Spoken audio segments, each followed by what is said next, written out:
All right.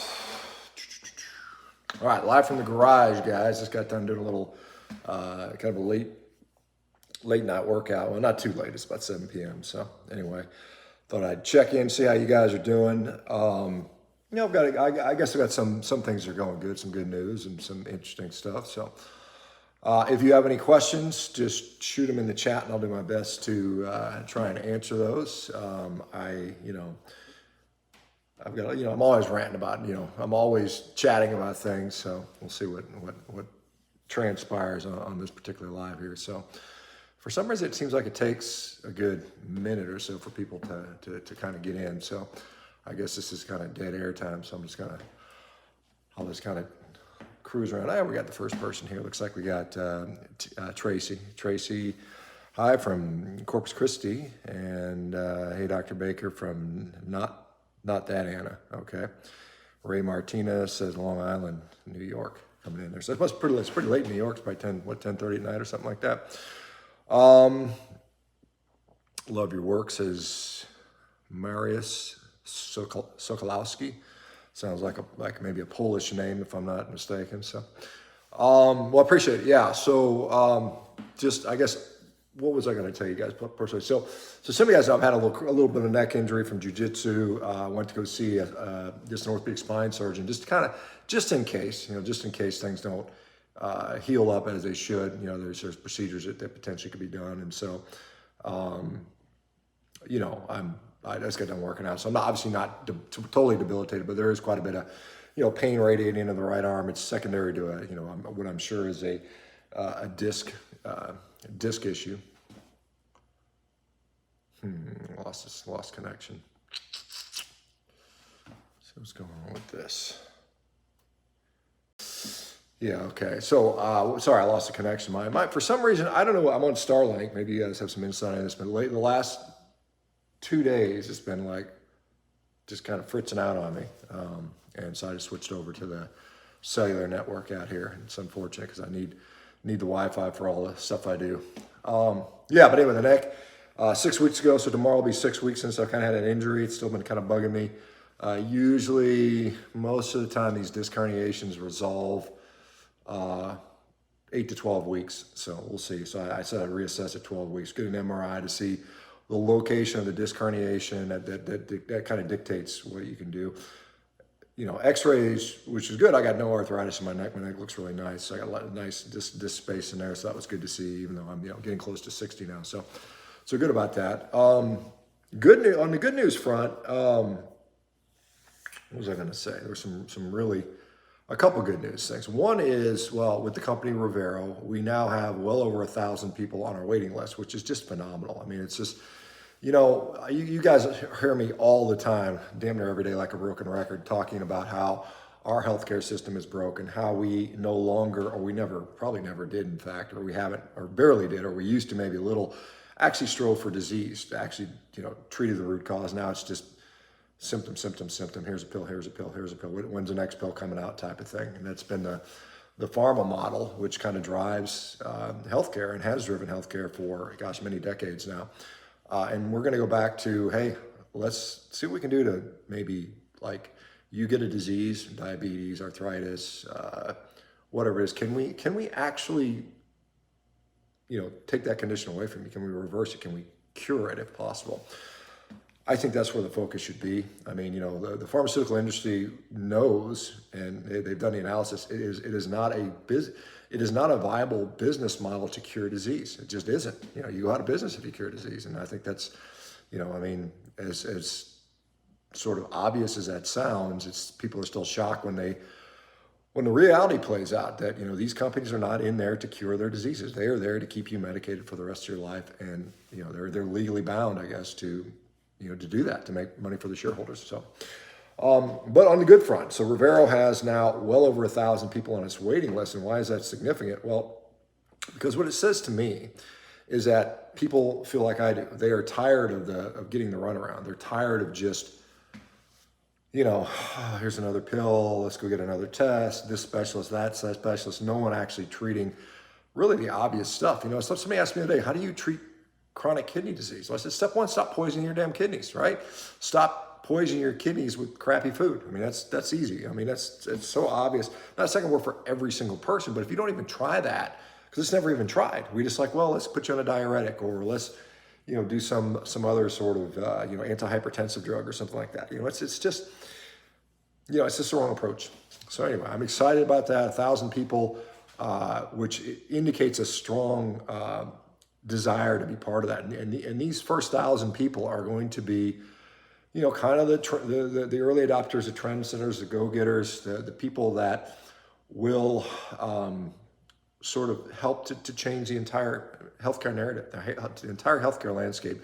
I believe will change, and I think it'll be more of this. I think we've reached a tipping point. I think enough people, even physicians, and there's a lot of physicians, are just sick of it. They're just sick of the healthcare model where all you do is see unhappy patients being seen by unhappy doctors, just handing out drugs. I mean, who the hell wants to do that for a living, right? I mean, you didn't sacrifice. I mean, I spent 13 years of my life, undergraduate, medical school, surgical residency, 13 years in higher education.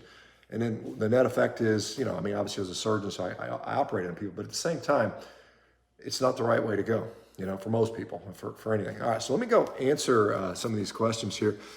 Hola, Dr. Baker, SoCal gal here, says Kathy McGinnis. Good to see you, Kathy. All right, this is XL Karma, says 20 pounds down, 8 weeks carnivore. Good for you. It's awesome to hear. Love that you're doing more lives, says Tracy. Yeah, I'm, like I said, I'm just trying to, like I said, my goal is to get social media grown as much as possible. Now, obviously YouTube is a tenuous situation. You see what's going on with a guy like Russell Brand and Brian Rose and, Joe. I mean, all these people that if you do not toe the line for whatever the thing of the day is, right? They just, like, hey, too bad, you're done, So, and I know people like say, what is going on with the Rumble, right? But unfortunately, and hopefully they'll change. And I do have a Rumble account, by the way.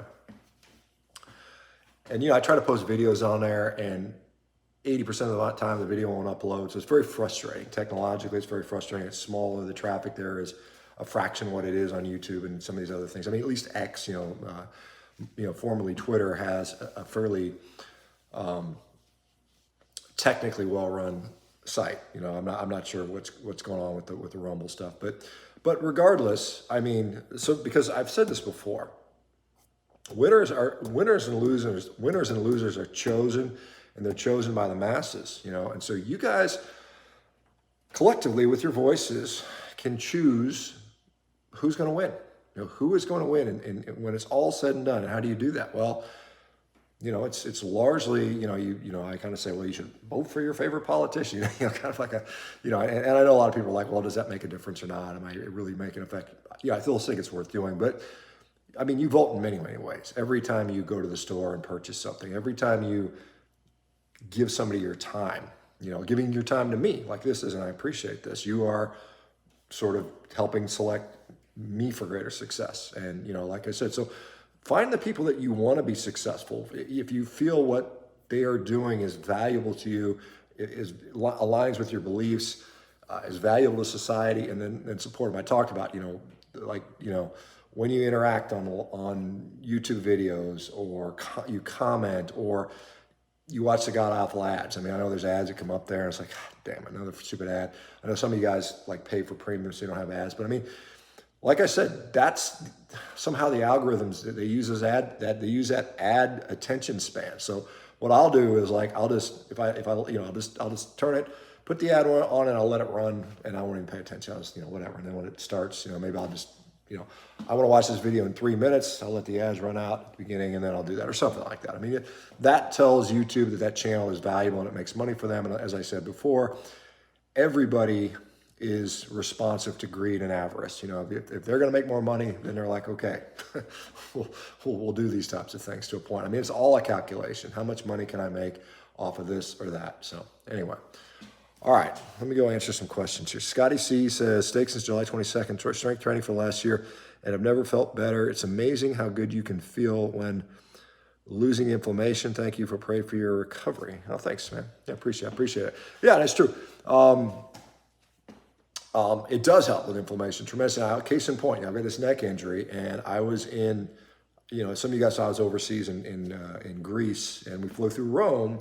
And in the Rome airport, there was a little airport lounge we went into, and they had some food, and it had a dish that was meat, but it kind of had, I don't know what it was cooked in. I don't know if it had some sauce, but I ate it anyway because I was pretty hungry. And from Rome down to Athens, Greece, I mean, it was just like, it was like a very quick reminder of how inflammatory food could be, because the pain I had in my arm, from the neck, was like magnified like tenfold. I was like, that plane trip was just like awful. I mean, fortunately, it wasn't that long of a flight, but it was just like for the next 24 hours, though, I was like, man, it's ramped up my pain just from a little bit of food. And I remember, as an orthopedic surgeon, seeing patients in my office, they'd come in there and say, hey, doc, my knee seems to be, every time I eat gluten, it seems to bother it. And I would think, oh, that's baloney. I didn't believe them, but now, this is, 18 years ago, I didn't believe that. So now I'm like the biggest fan of that stuff. Yeah, cut that out. Cut out the, and by the time I left practice, I was telling people, cut out grains, cut out gluten, cut out sugar, all those types of things. And so I didn't at that time think about, for some people, even vegetables are a problem, but anyway, we're here now. And so that's the good news. All right. What else we got here? We got, says Bijo G'day 409 or something like that. Dr. Baker, thank you so much for all you do. Found the carnivore diet mid-June, and I'm down 81 pounds and feel absolutely great. Never looking back. Well, awesome, man. That's so amazing. That's cool. Good for you. Great. 81 pounds in June. Gosh, it's only September. That's a huge drop. I was over at, some of you guys may know her, Steak and Butter Gal. She just lives down the street. In fact, my son takes piano lessons from her significant other, Max, Steak and Butter Guy, I guess is what they call him. And I guess they got Steak and Butter Dog, maybe Simba. I was over there, and she was telling me she interviewed a gal. I should probably interview her. She's now lost over like 500 pounds. She started out at 700 and something, and she's now down, into the 200s or something. So it's like 500 pounds this person has lost by going carnivore. Absolutely amazing. All right. What else we got here? We got Craze Borgie. I bought your book. I need to start reading it. 1 page a day. It's actually, again, it's a pretty easy read. I mean, just start reading. I think you'll enjoy it. I mean, hopefully you like it. Most people that have read it seem to have enjoyed it. So I wrote it intentionally to be kind of readable. You know what I'm saying? I mean, it's just like, it wasn't like just dry and, this study, that study, some of the stuff. I try to put some humor in there. I try to make it make sense. I try to, there's plenty of science in there, but anyway, hopefully you enjoy it. Hopefully, I think in what I wrote then, there's probably nothing in there that I disagree with now. I mean, I don't think it's changed. I think it'll stand up to the test of time for 100 years, I think, hopefully. All right, Trish Spangler. Hey, doc, a 62-year-old on carnivore for 2 years. My cholesterol has gone up significantly. Total cholesterol is 565. I'm 5'8" and 125. I'm not worried by something. Well, I mean, here's what I would say about total cholesterol. Obviously, that's very high, and most physicians would be like freaking out. And I don't, like I said, I don't tell people to ignore elevations in cholesterol. I just think you just have to put it in context, David Unwin, who's a good friend of mine, physician in the UK, his wife Jen has total cholesterol, I think even like 800, something ridiculously high. I mean, really high.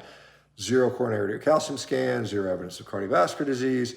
So I just think you just have to be mindful and just periodically assess things, assuming all the other risk factors are good. You sound like you're of sort of normal weight, doesn't sound like you're overweight or anything. Assuming you're lean, assuming your glycemic control is good, assuming your inflammatory markers are good, assuming your blood pressure is good, assuming your body composition is, like I said, good, then, you're probably going to mitigate some of that risk. And it may even be where you don't have that much risk. I mean, again, I can't say that with 100% certainty. And there's studies coming out that maybe we'll have more to lean on in the near future. But, so in that case, if you said, hey, look, And I ask these people all the time, I say, hey, look, your cholesterol's high. You may be at higher risk for cardiovascular disease. What are your thoughts on that? And most of them are like, I'm okay with that because my quality of life is so much better. I would rather live with perhaps more risk, maybe not, maybe it's not there, maybe it is, maybe it's not. But I'd rather live this way than I was living before, which could have been depression, pain, chronic gut, whatever it might be. So I think that's fair. I think that's very fair, and I think that's how. That's just you get the right to choose, or at least hopefully we still do until at some point they say you don't have a choice. Eat the bugs. We're going to tell you what to eat. We're going to make you take these drugs. Who knows? It's plausible, particularly after what we've seen in recent times, right? We got Heidi's here and there, Vancouver, Washington. Hey, Dr. Baker, for Washington State Governor, Pete Inslee. I think Inslee's retiring, and I don't got a desire. I don't have a big desire for politics, to be honest. I think it's just, I just don't have the right corruptibility, I suppose. I think you got to be a little corrupt to want to be a politician, maybe. Aaron C., my tennis buddy Andrew DeVillers used to play rugby with you. Andy DeVillers, that name sounds familiar. Yeah. Gosh, where did I know Andy from? Ask him where he was. He might have been in maybe in Denver, or I don't know. I do remember that name, Andrew DeVillers. Now, I haven't heard it in many, many years, but I do remember that name. I can't remember. It could have been, I used to play in, assuming it was in the U.S., I played in Denver. I played in Santa Barbara. I played in, I'm sure he wasn't in Wyoming. I played in Texas. So I don't know. Could have been one of those places. Find out where he was. It'd be interesting to see. So tell him hi. What's the fact? He's got a bug. I don't know. That's an interesting one. Probably a big juicy maggot of some sort, I think, big caterpillar or something like that. Vancouver, Washington here, watching from inside of your garage. That's right. I'm in my garage here. Whale of beef says that. Colorado says Aaron C. Was that about maybe that's a rugby thing. Watching from Tasmania. We want you down here, says Chrissy Hayes. I'd love to go down to Australia. I was a little concerned about the sort of the lockdown-ish stuff during the pandemic time, so I wasn't really excited about that. But at some point, I'd love to get down there. Like I said, I lived in New Zealand for a while, for a couple of years, and back way in the early 1990s. I haven't been back since. I never made it to Australia. I lived in New Zealand right across the Tasman Sea, but I never popped up to Australia. So one day. What else we got here? We got Tina from California, David Rogers from Australia. We got Eddie Houghton from Boulder, Colorado.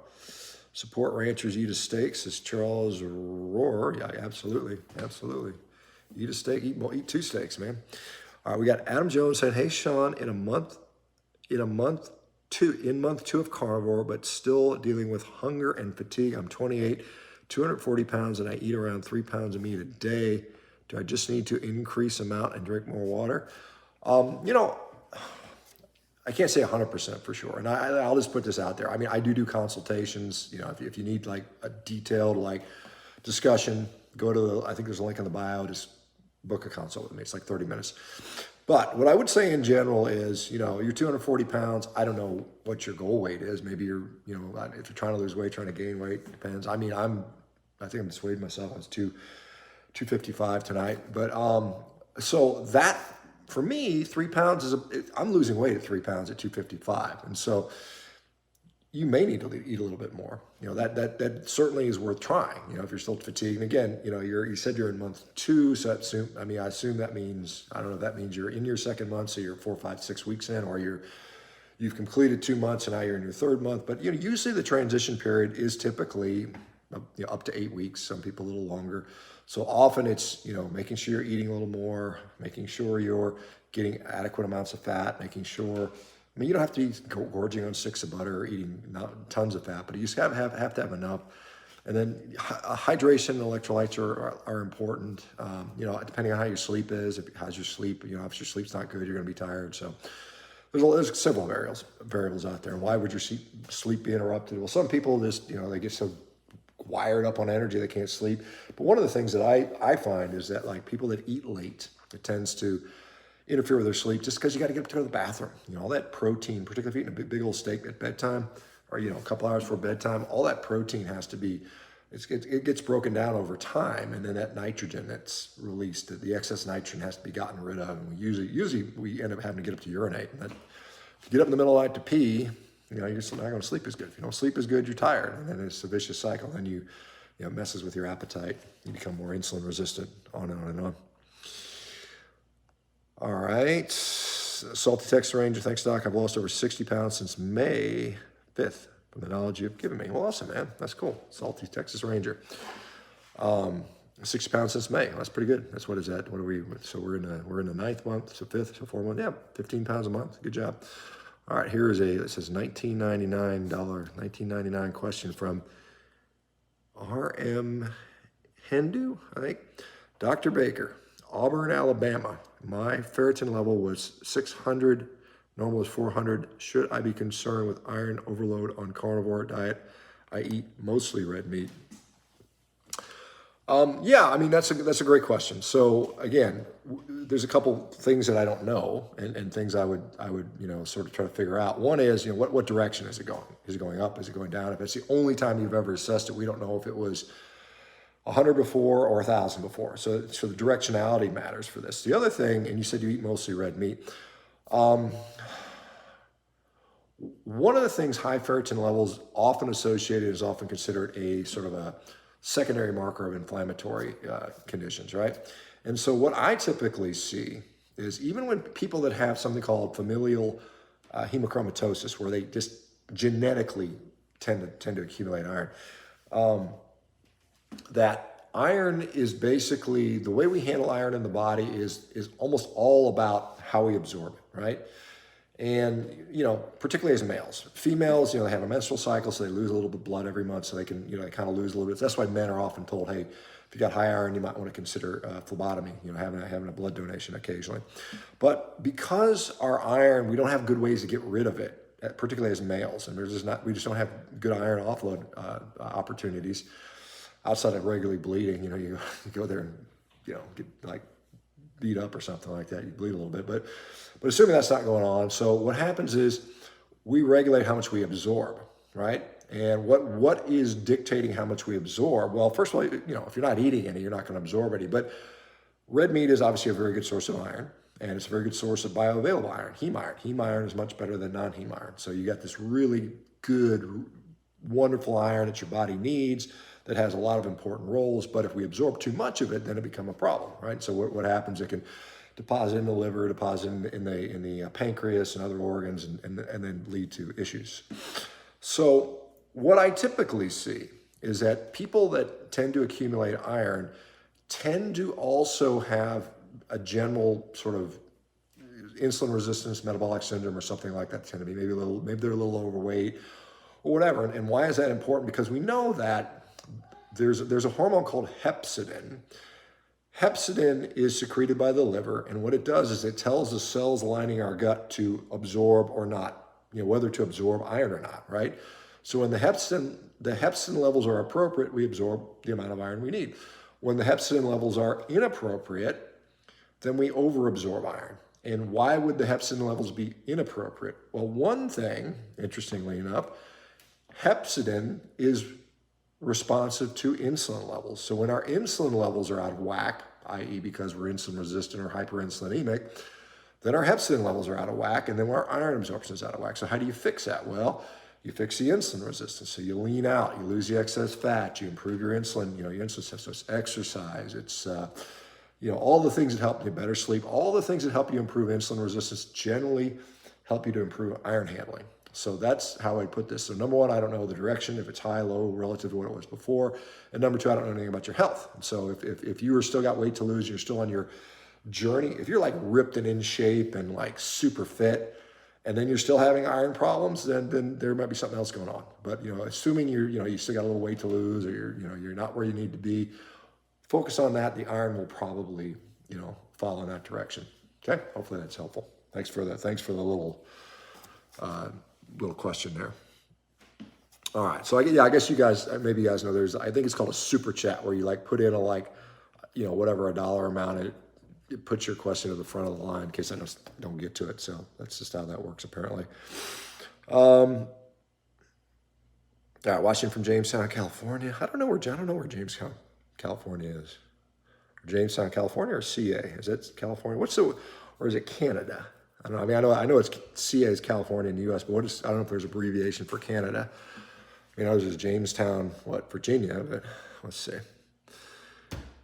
Hello from Louisville, Kentucky. Will you be at Keto Palooza in October? I will not be at Keto Palooza in October. I apologize. I wasn't invited there, and I think I've maybe heard of it once before. So where is it going to be? I don't even know. Keto Palooza. I've got to go to, what am I got to do? I've got to go end of October. I'm flying to Germany for a conference.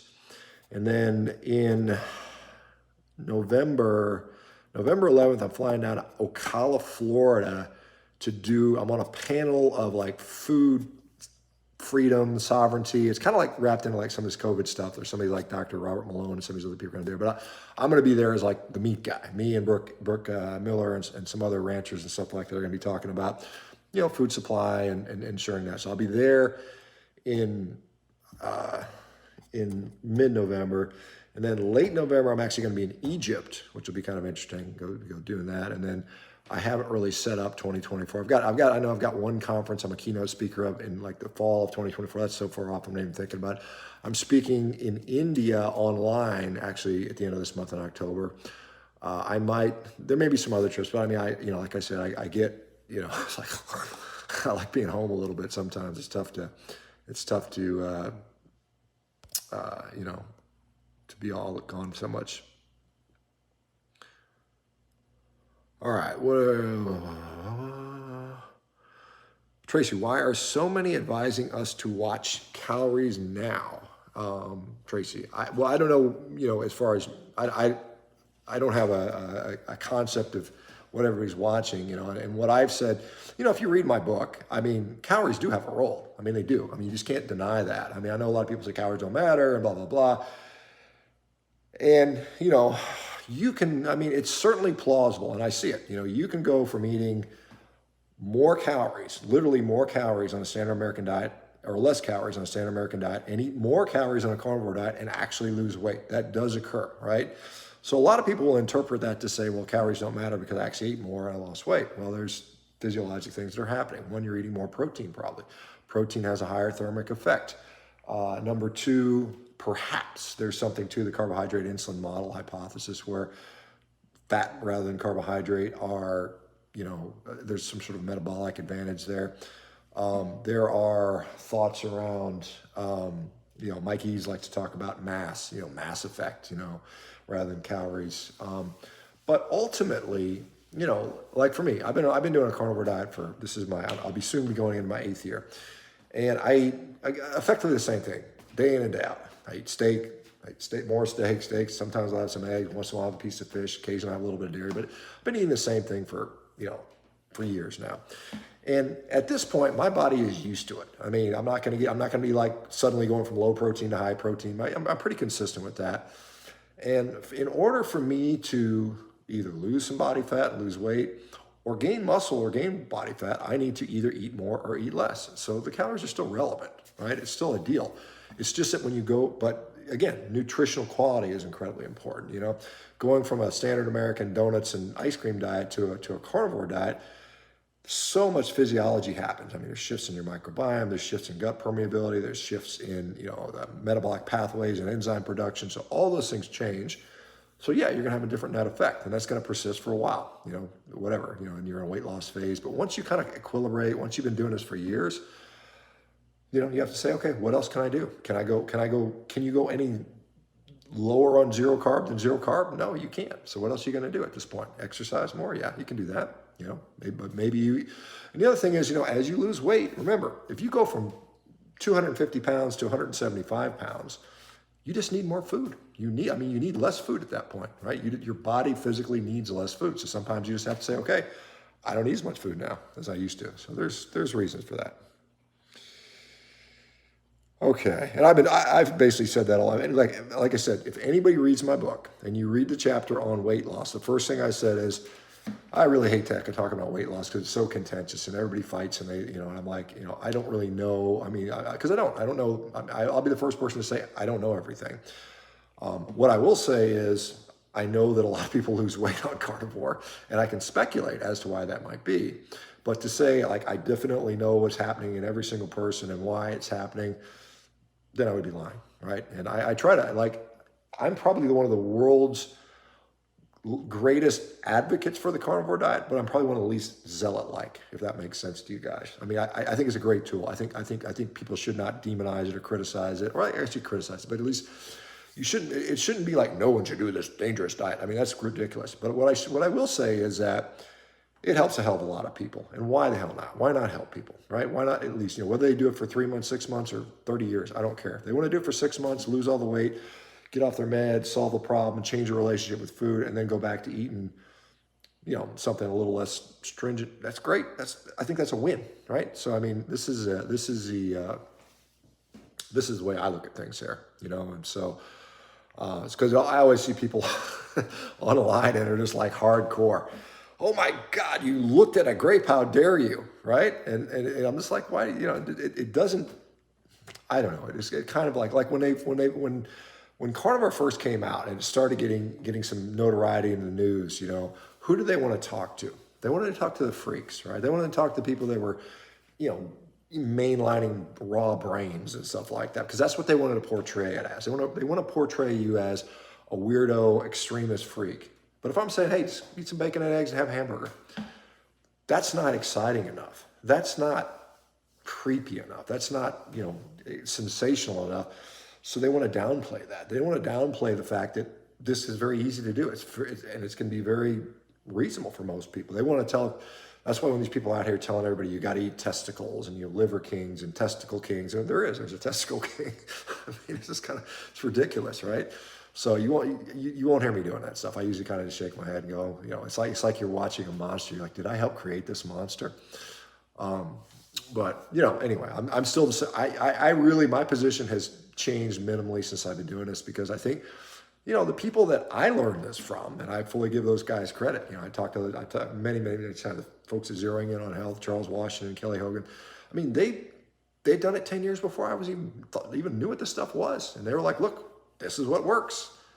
And so I don't have the arrogance to come in there and say, well, I'm a physician, I know more about science than you do. That's so arrogant. And I've seen some of the physicians come in later and come behind it and say, oh, well, you guys must be doing it wrong.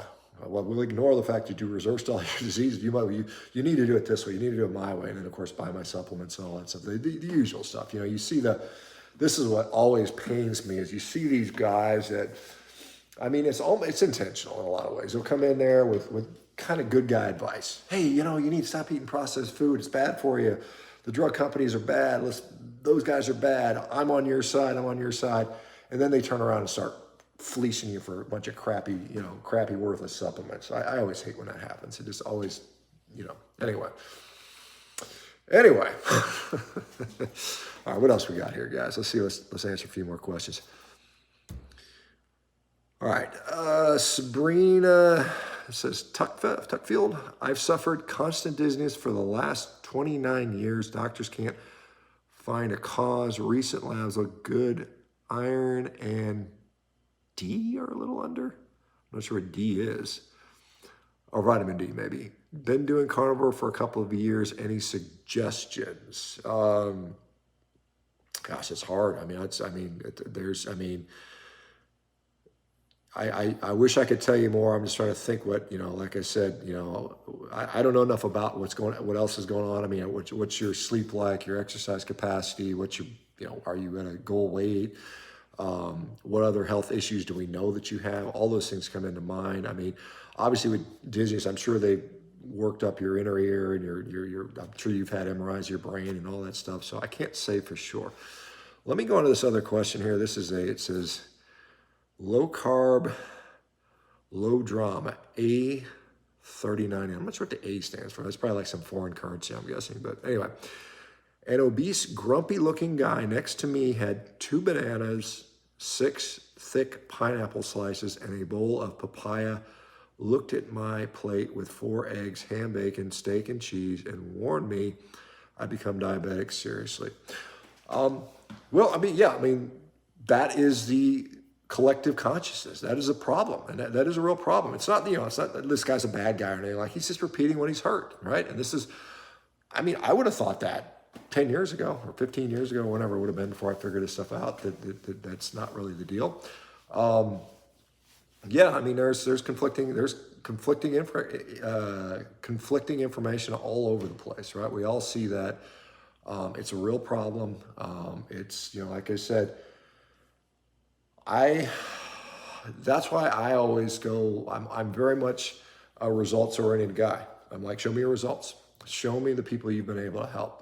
And I'm, like, as you guys know, I'm always putting it out there. And so, yeah, we got a lot of work to do. And like I said, the more you guys share this information, you have your own social media channels, you share the channels of other people like myself and others that are promoting this stuff. You support things that kind of can make a difference. Like I said, that's why I'm so thankful a lot of you guys have already signed up for Revero. That's, again, these are the things that are going to change the narrative, which needs to be changed, right? It clearly needs to be changed. So we've got to continue to kind of continue the fight. But yeah, I mean, you see it all the time. And you feel sorry for the people. I mean, sometimes you feel disgusted. It's like, what the hell are you doing? You're already obese. Why are you eating all this garbage? And, it's not like he was eating donuts. I mean, bananas and pineapples and whatever it was. It doesn't sound too bad, right? I mean, that seems okay, right? All right, let me go to this next question. It says $5 or something. So, Cody Landry, son 13 has EOE, assuming it's eosinophilic esophagitis, I'm guessing. Will Revero have a gastro doc? Our docs push meds hard instead of diet, natural solutions. Need a doctor that will listen. Yeah, so that is a condition, absolutely, assuming it's just eosinophilic esophagitis, that has responded to carnivore. I've seen that numerous times now. It's a condition I really wasn't that familiar with a few years ago because there's so many new things that have come out. Revero will treat many conditions, probably including that one. I've got to, like I said, we've got, as we launch here in a couple of weeks, we're going to focus initially on metabolic type diseases. So it would be diabetes, prediabetes, metabolic syndrome, hypertension, obesity. That will be our focus for the first bit. From there, once we've kind of got that, because that trail has been blazed a little bit by like companies like Verna and stuff like, so we're on safer ground with that. And so once we can do that, then we'll expand over to some of these autoimmune and inflammatory type conditions, which is where that condition would fall into. And then eventually we'll get into also mental health. And so, yes, we will eventually be doing all of those conditions, I would suspect. Now, obviously, we're a digital platform, so you can't treat everything, right? You can't, somebody comes in with a heart attack or a broken leg, you can't treat them digitally. I mean, it's just not feasible. You gotta have some, at some point, you gotta have the laying the hands on type of thing. But the short answer is, yes, we will have doctors that can support those types of conditions. Right now, our providers are primarily primary care specific because they have a wider breadth of just general knowledge. And like I said, honestly, I mean, if you're looking at what a GI doc can do, I mean, you don't need a GI doc to change your nutrition, right? You just need somebody to understand some of the stuff. Now, you need the GI doc to stick a scope down your throat, right? I mean, you do to do the endoscopy. But if the condition gets better, let's say that your son's, all of his symptoms go away, he stops having, pain and, whatever symptoms he might be having associated with that, and he's just like, okay, I'm back to normal. Then do you need to be shoving scopes down or looking at things and stuff like that? You can certainly order labs without that. So the short answer is, will we ever have dedicated specialists? Probably at some point, depending on the condition. GI is pretty common. We got so many people. How many people in the United States have IBS and Crohn's disease and ulcerative colitis and gastroesophageal reflux disease and on and on and on. So anyway, thanks for the question though. Thanks, Cody. Appreciate it. All right, what else we got here? All right, so we've got Dr. Shawn. This is from Linda Straub. I have been eating carnivore for 3 weeks, feeling great on ribeyes, eggs, and some chicken. Yesterday, I baked pork ribs for a change. I feel crappy Is that strange? I mean, no. I mean, there are people that definitely don't do as well with pork. So, I mean, it's probably not the most common ones, but it's certainly, I've seen it for sure. So some people just don't tolerate pork as well. I mean, and some people say, well, it's the type of pork. Maybe you should have gotten a heritage pork that doesn't, was raised a certain way. So, and again, I don't know what it was. It was like ribs or something like that, where they have sauce or something like that. So it could be, but yeah, pork can be a problem for some people. All right, I think there's another question. Celia Burrows just said one. That's just not. Is that? I think maybe it's just a thank you thing. I don't know, Celia. If you got a question, I don't know. Anyway, thank you. I'm not sure, what that was, but all right. Hey, Dr. Baker, 61-year-old male. This is Daryl Copeland, former PL, 5'6", 2 I assume PL. I'm sure it's power lifter. Benching 375. Wife and I on carnivore for 40 days, feeling much better, but weight slow to come off. Eat beef, bacon, and eggs, but not losing much weight. So you've been doing it for how long? For 40 days. Yeah. So, I mean, you're still kind of in the transition phase. And, again, this is something where I would look at, I hate to say it. I mean, how much are you eating? I mean, like I said, I like to talk about, so how would you say you weigh? You're 5'6", 250. So I don't know what you're ideal. I mean, if you're all just super jacked, man, even 250 at 5'6", you're probably carrying a little bit too much ex-body fat. Maybe you need to get down to 200 even or something like that. I don't know. I think that what I like to do, because I get people that consult me for weight loss all the time, and I talk to them about, well, why did you gain weight in the first place? I mean, what was going on that made you you probably weren't eating a carnivore diet and blew up an extra 100 pounds. It's unlikely. I mean, it's conceivable, but it's pretty unlikely. Most of the time, it's because I couldn't stop eating pizza or ice cream or junk food or something like that. What's up, Juice? You okay? Anyway, my little boy just stuck his head out there. But anyway, so most people are eating garbage, right? And so the first mission, irrespective of your weight loss goals, your particular health goals, is to fix your relationship with food, right? And how do you do that, right? If I'm binge eating because I'm upset, because I'm stressed, because I'm bored, because something smells good, my wife's always cooking great foods, or there's crap in the house, or whatever. How do you fix that? How do you get away from that? And it doesn't mean you can never, ever, ever again for the rest of your life ever have a brownie or something like that. But what it means is you've got to be to where you have just complete control over what goes in your mouth, and you're not subject to eating out of stress and stuff like that. And so what I typically tell people is just start eating a lot of meat. You might have to eat more than you think. You might have to even gain some weight. Just eat enough so you can just not want any of that other stuff or have any of that other stuff. And are you going to run, bud? Yeah. All right. Well, hopefully it won't be too loud. I'll run about. My son's going to run. All right. My son's going to run a little bit. But anyway, so, all right. Hopefully it won't be too. I might have to move if it's too loud. No, you go. You run your mile, bud. I want you to run your mile. So if our mission is to fix our food addiction, right? That's really what it is, because you can lose weight. Everybody's lost weight, 20 pounds, 30 pounds, they put it right back on. 6 months later, it's back on.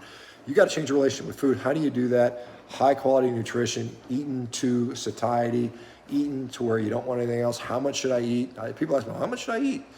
Eat enough steak or whatever, steak, bacon, and eggs, so you don't want a cupcake, right? I mean, I know I'm using cupcake as just a generic food for garbage, right? Eat enough so you can do that. You should be able to be hungry. Like, I'm really hungry, and there is whatever that food is, chocolate cake right next to you, and you're like, I'm good, I don't need that. That's where you want to get to, right? That may take you 2 months, 6 months, a year. I don't know what it's going to take, right? But get there so you've solved that problem, and then you can start okay, like right now for me, I can gain weight, I can lose weight, I can get lean, I can put on muscle. It's not a strain. It's not that much of a challenge for me. It's just a matter of dialing things up and down, and my body's pretty whatever, it kind of goes with the flow, can do whatever, So that's kind of where you got to get to be. So I think the first job is fix the food addiction, and if you're at a point where you're you said 5'6", 250, and you're like, hey, I'm good. I don't need the pizza. I can go, whatever. I'm good. I'm done. I'm over that. Then you can consider, well, what can I do? Like, can I eat a little leaner, a little bit more protein? Can I, change the meal timing, change the meal frequency, change the meal size, reduce the calories a little bit, and still be comfortable? Because you're never going to successfully do a diet if two things if either of these two things are present. Number one, you don't like the food, right? No one wants to eat cardboard, right? Unflavored cardboard is awful. No one's going to stick to that. Or if you're constantly hungry, you're just not going to be able to do it. So anyway, those are some general thoughts. Okay, we've got another thing that says CA 69. I think it's Canadian, maybe Canadian thing. All right, this is from Czeno 110001. Dr. Baker, I started carnivore just for a couple of days and my skin and eyes turned complete yellow. Wow. Spent a week in hospital with no results, except very high bilirubin at all CT scan, ultrasound, tons of blood work was negative. Any suggestions? I mean, there's a condition called Gilbert's syndrome. Some people call it Gilbert's disease. It looks like the word Gilbert, but I think it's a French guy. So Gilbert, maybe that's it. So, but certainly yellow does seem to. I mean, that's clear. Yellow is associated with high levels of bilirubin. That's for sure. So you get jaundiced. Without, again, this is one of those ones where, God, I just don't know enough information. What I would kind of wonder about is, because how many days do you do it for? Just a couple of days. So it could be unrelated. I mean, it could be, maybe you had a viral hepatitis or something like that and associate. I mean, because there's, coincidences do happen. Sometimes it's not always just, it's the diet on everything. There's things that happen. So it could be something. So I would make sure, it sounds like you had a pretty extensive workout. I would wonder if you repeated it and see if you had the same thing happen again, because that would be, first of all, is it even related to that? So, obviously it's not fun getting hospitalized and things like that. And so I would, maybe just kind of, slow it down and say, hey, because I mean, I don't know what your diet was before. I'm assuming maybe you were a meat eater before, and I don't know if you were, I mean, sometimes, again, when you have bile building up, is it a mechanical obstruction? Is it a gallstone? Is it a choledochal stone or something like that? Common bile duct stone. I mean, those are the things you'd think, but I mean, you'd assume that was ruled out by all the imaging you had, the ultrasound and the CT scan. So it's probably not the case. So again, I can't say for sure. I mean, I would, one I would say is, were there any other symptoms? Was there an illness associated at the time? You think about these transient reasons. Is there any other substances? I mean, sometimes different chemical compounds, drugs or things like that, or whatever, exposed to something like that could do it. I've never heard of anybody doing that, becoming profoundly jaundiced after starting carnivore. So it's really the first I've heard of that. So I would, like I said, again, this is so hard to do this stuff from a distance and just trying to speculating. But those are the things that come to my mind. And again, I'm not a hepatologist, a liver specialist. I'm not a, and again, I'm at a pretty significant disadvantage here. But I mean, my thoughts would be, maybe it's unrelated, and number two, maybe it is just, something that, like I said, why are you doing the diet in the first place would be my question. What are the other comorbidities that you have? Because, like I said, if it keeps occurring, then obviously that's like a real problem. It's like, well, no one's going to suggest you try to persist on a carnivore diet if you keep getting jaundice and end up in the hospital all the time. That doesn't make sense, right? So, I mean, I would, like I said, I would maybe just consider just trying a smaller amount. Maybe it's the amount, but I've never heard of this before, so it's interesting. I hope. Hopefully you follow up on this. Maybe you can shoot me an email or something like that. I think my email, you can get it. If you follow me on Instagram, I think I've got a link for my email in there. So that would be a way to do that. But anyway, hopefully I don't get a million emails now, because I got to tell you, my email box is so darn full. It's crazy. But anyway, I apologize. I just don't know. I've just not heard of that before. It's interesting. Maybe somebody else has seen that. I have not. All right, what else do we got here? Enigma, man, how do you get rid of fatty liver disease? That's kind of a somewhat topical one. Well, a lot of people on carnivore do get rid of fatty liver disease. There's pretty good literature showing that very low carb diets, particularly when they're somewhat calorie restricted, often do a good job of improving fatty liver disease. So that's certainly a way to do that. The internet uses .ca for Canada. Okay, there's a question on that, so thank you. I know that was back a while ago.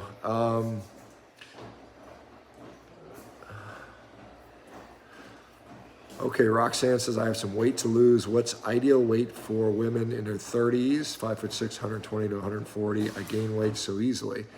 Gosh, ideal weight, well, I mean, it depends. I mean, it depends on your structure, depends on how much muscle you have. I mean, I tend to, rather than weight, look at body composition. I think that's a better, I think women should be, typically 20-24% body fat is a pretty good place to be, for most women. Athletic, competitive athletes might want to be a little leaner, but I think from a healthy, like just general health standpoint, I think somewhere in that 20 to 24% range is probably 18 to 24% range is a good place to be for women. So you have to figure, I mean, that rather than worrying about weight,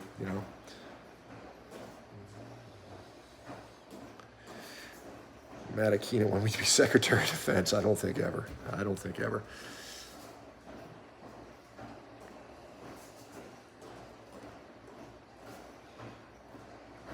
Cody Landry. Oh, we talked about Cody already. Sorry, we talked about that. So, what else do we got here? Gosh, I'm trying to keep up with these. Boom, boom, boom, boom, boom.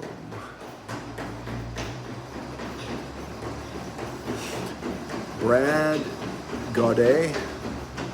Godot. Sorry if I'm messing up. Has anybody reported reversal for hypothyroidism?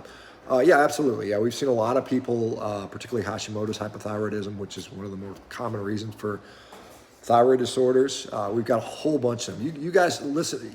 If any of you guys want to look for has this condition ever gotten better on carnivore? The best place to go, and we've got over 1,000 of these now. Go to carnivore.diet and type in, just type in carnivore.diet. Go to the website, click on the menu, and there'll be success stories. And then when you click on the success stories, there'll be a place to search, and you can just type in there thyroid or hypothyroidism, and it'll bring up probably 20, 30, 40 different examples of people that have reversed that particular condition. Okay, you can do it for just about any condition, unless it's something like only 10 people in the world have, then it's there. But any kind of relatively common condition, you're going to see something on there. So it's good to read about that and learn about that stuff. All right. All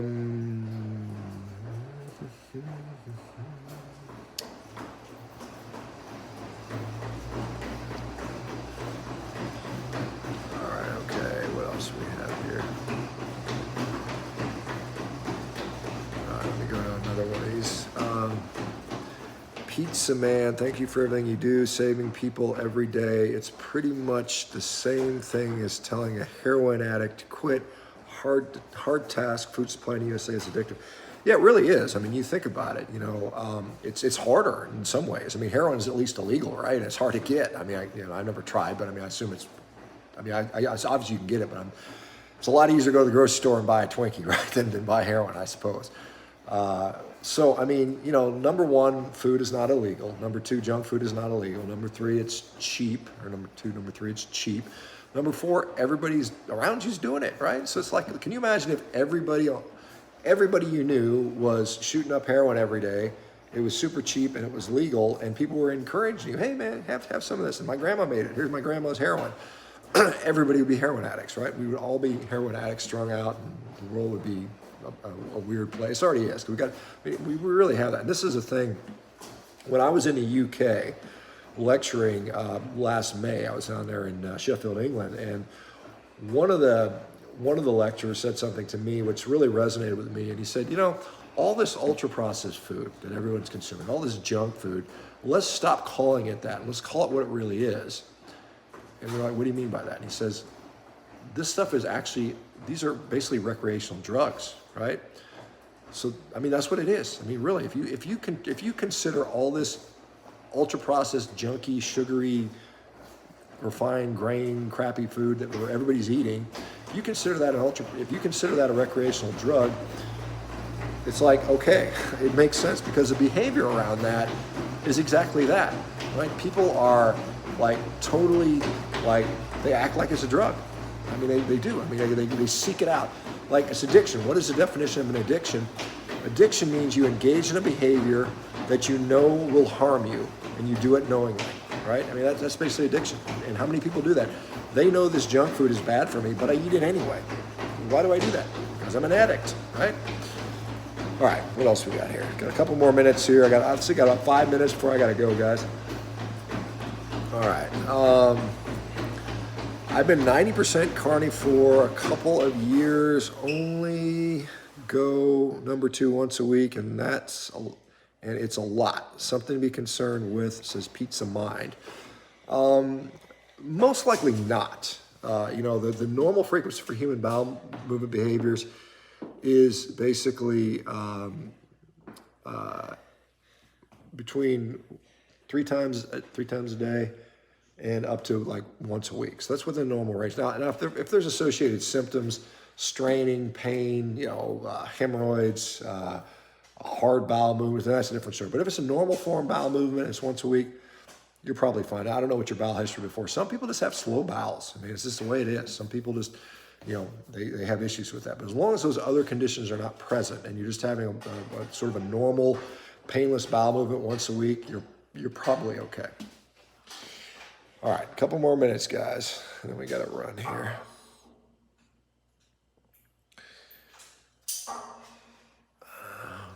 Okay. This says uniquely beautiful journey. We've been doing carnivore, low carb. He lost 13 pounds in 7 days. I was able to stop all his insulin and Wegovy. We've been doing carnivore for 7 days and it has changed our lives. Thank you. Well, I'm glad to hear that. Good for you. It's good to hear. Awesome. So we got C4 on. I'm a big fan of you and your work, Dr. Baker. Greetings from Germany. Any idea if carnivore can help someone with Friedreich's ataxia? Wow, a child I know will get it. Got the diagnosis recently. Well, first of all, guten Abend or whatever time. I guess it's in the morning. Guten Morgen for you. I guess probably it's almost morning time where you are. I will be in Germany in November, first weekend of November. I'll be there in Baden-Baden speaking. So I'll have to brush off some of my German. I can speak a few words, but that's about it. Friedreich's ataxia, I have never heard anybody with that condition treated with carnivore. I don't know. I mean, I would suspect the condition could improve somewhat with good nutrition. I mean, the reason I say that is because I see people with, diseases that I don't think carnivore actually can treat the root of, like some of these genetic diseases and things like that. But they get better anyway. They may get stronger. They may get, they may have less inflammation. They have better neurologic function, things like as ataxia is a neurologic condition, as you know. So it doesn't hurt to try, right? So 3 months, and that's what I usually tell people. 3-month trial, try it and see how you do. I mean, I just don't see a big downside to it. So anyway, but unfortunately I don't remember a Friedreich's ataxia one that I've seen so far.